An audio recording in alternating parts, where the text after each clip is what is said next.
नमोऽस्तुते। नमस्ते गरुडारूढे डोलासुरभयङ्करी सर्वपापहरे देवी महालक्ष्मी नमोऽस्तुते।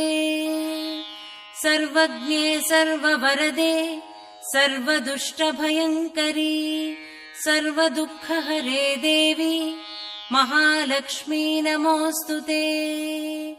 सिद्धिबुद्धिप्रदे देवी भुक्तिमुक्तिप्रदायिनी मन्त्रमूर्ते सदा देवी महालक्ष्मी नमोऽस्तुते।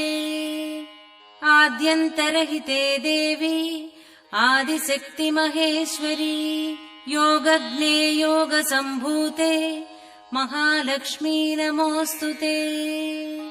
स्थूलसूक्ष्ममहारौद्रे महाशक्तिमहोदरे